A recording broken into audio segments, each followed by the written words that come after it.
देखिए, ये सबसे इस वक्त इम्पॉर्टेंट बात है जिस पे उतनी डिस्कशन नहीं हो रही जितनी होनी चाहिए। आपने इसको रेस किया है, इट्स एप्रोप्रिएट। मेरे ख्याल में कॉन्स्टिट्यूशन मेल्ट डाउन नहीं हो रहा, हुकूमत का काउंटडाउन शुरू हो चुका है। हुकूमत का मेल्ट डाउन हो रहा है और हुकूमत मेल्ट डाउन होके रहेगी, क्योंकि वो है ही एक इलेजिटिमेट और इलीगल गवर्नमेंट। अब जो उनकी ख्वाहिश है वो ये है कि वो अपने मेल्ट डाउन को डाइवर्ट करने के लिए वो कॉन्स्टिट्यूशनल मेल्ट डाउन की बात कर रहे हैं, और इस बात को करने के लिए वो अदालतों को टक्कर मार रहे हैं जाके। वो अदालतों और मुल्क के इदारों को आपस में बाहम दस्तों गिरेबां करना चाहते हैं, और वो पॉलिटिकल अनरेस्ट पैदा करने के लिए पॉलिटिकल पार्टीज़ के ऊपर पाबंदी लगाने के अहमकाना स्टेटमेंट्स जारी कर रहे हैं।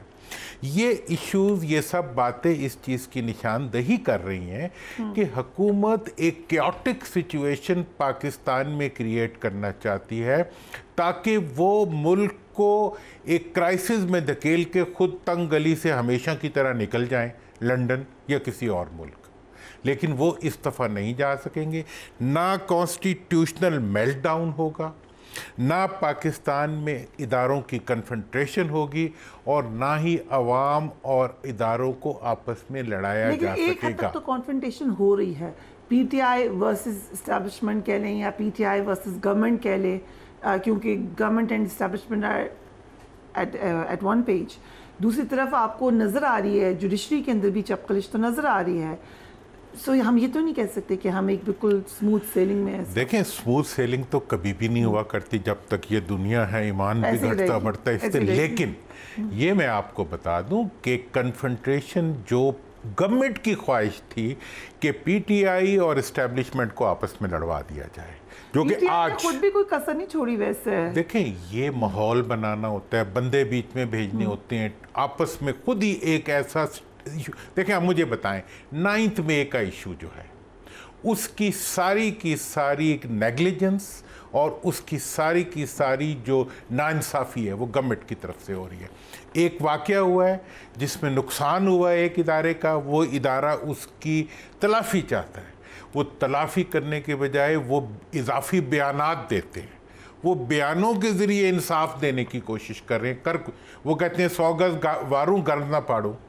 मतलब ये है कि आप रोज़ 9 मई की ज़्यादती हम इसको बर्दाश्त नहीं करेंगे। भाई, क्या आप जंगल से उठ के आए हुए हैं? कोई भी अगर क्रिमिनल एक्ट होता है उसकी मुद्दई गवर्नमेंट होती है, और गवर्नमेंट का काम होता है कि उस केस को बना के अदालत में पेश करें। किस केस को इन्होंने अदालत में? ये तमाम बातें अहम है, लेकिन क्या कोई एक्सेप्टेबिलिटी आपको लग रहा है कि पीटीआई की हो सकती है इस वक्त? देखें जी, पीटीआई की एक्सेप्टेबिलिटी का सबसे बड़ा सोर्स पब्लिक सपोर्ट है। मैंने इलेक्शन वाले दिन ये बात कही थी, आपसे भी शायद उस दिन बात हुई थी। मैंने ये बात कही थी कि जब अवाम किसी के पीछे खड़े हो जाएं तो इदारे ज़्यादा देर तक उस कुव्वत से दूर नहीं रह सकते जिसके पीछे अवाम हो। आज आप देख लें कि अदलिया जो है वो इंसाफ के फैसले कर रही है और किसी प्रेशर को नहीं मान रही। इसी तरह इस्टेब्लिशमेंट जो है इस वक्त, अभी जो DGISPR की जो स्टेटमेंट थी, it was very clearly saying the government कि भाई आप अपनी ड्यूटी करें और हमें सियासत में मत घसीटें। अब इस्टेब्लिशमेंट सियासत में नहीं इंटरफेयर। एक पेज का इनका मतलब ये होता है कि पीटीआई भी तो रोज घसीटती है उनको। देखिए, वो तो रोज कहती है हमसे बात करें। पीटीआई की जहाँ तक घसीटने की बात है वो थर्ड सोर्स से आती है। जो गवर्नमेंट जो कुछ कहती है वो फर्स्ट सोर्स से आता है। बात इस वक्त ये है कि गवर्नमेंट की ड्यूटी इस वक्त ये बनती है कि वो तमाम कैदियों को रिहा करे और उनको सामने टेबल पे बिठाए और उनसे पॉलिटिकल डायलॉग करे। ये तो रिकंसिलिएशन का तरीका है। कैदी नंबर 804 की बताएं, बाकी कैदी तो ऑल टुगेदर। बट गवर्नमेंट बड़ी क्लियर है, हमने नहीं आने देना। देखें जी, government can be clear about anything. आज मियाँ साहब पूरी कोशिश कर रहे हैं, बड़े मियाँ साहब, कि वो मुल्क से बाहर चले जाएं। कौन नहीं उन्हें जाने दे रहा? ये मुझे ऐसी कोई इन्फॉर्मेशन जी मैं कह रहा हूँ। अच्छा जी, अब ये गो बैक। हाँ, अब मतलब ये है कि नहीं, उन्हें पाकिस्तान रहना चाहिए ना, इसलिए that's why he is staying. तो मतलब ये है कि इस सूरत हाल में मुल्क के अंदर वो एक मिसाल है कि जब गीदड़ की मौत आती है ना तो वो शहर की तरफ चल पड़ते हैं। ये सुना मैंने आपने? जी जी बिल्कुल। तो जिस सियासी कुव्वत की अखीर होती है ना वो अदालत से जाके लड़ जाती है। आज 2-3 वज़रा की मैंने प्रेस कॉन्फ्रेंसेस देखी हैं, उनके मुंह से झाग निकल रही थी और वो जुडिशरी के खिलाफ ऐसे बोल रहे थे जैसे कि किसी इंडिया के कश्मीर में होने वाले किसी जुल्म के खिलाफ बोल रहे हैं, जैसे पीटीआई के खिलाफ बोल रहे हो, जैसे पीटीआई के खिलाफ बोल रहे हो, उससे भी ज्यादा था वैनम उनका। तो मतलब ये है कि बाप से कोई लड़ सकता है? जुडिशरी जो होती है that is like father of the. Okay, so now tell me, ये जो कैप्टन सफदर ने बात की है ये इसका क्या मतलब है? देखिए जी, कैप्टन सफदर साहब ने जो बात की है उसका मतलब तो वो ये कहने की कोशिश कर रहे हैं कि अंदर ही अंदर कोई कू हो गया था मियाँ साहब के आने के बाद। मैंने मियाँ साहब जब मियाँ साहब मानसेरा में छोड़ दें, पूरे पंजाब में जाके आज आप पूछ लें कितनी सीटें थी नून ने जो जीती थी? कितनी सीटें थी? लोग तो उस वक्त 25 कह रहे थे। आपको कितनी लगता है? है? मुझे तो उतनी लगेंगी ना जितनी अब इलेक्शन कमीशन जिताएगा। लेकिन आपका एस्टिमेट? मैं जब निकला था हाँ तो मुझे तो 25-30 से ज्यादा नजर नहीं आ रही थी। उस दिन मैंने आपको बताया, आपने तो ये बात कहा था। लेकिन सीटें कितनी हैं आपको लगता है? अब तो उतनी है जितनी इलेक्शन कमीशन ने जोर जबरदस्ती से दी। नहीं, मेरे बिलीव करने से मैटर नहीं कर, मैं तो बिलीव बिल्कुल नहीं करता।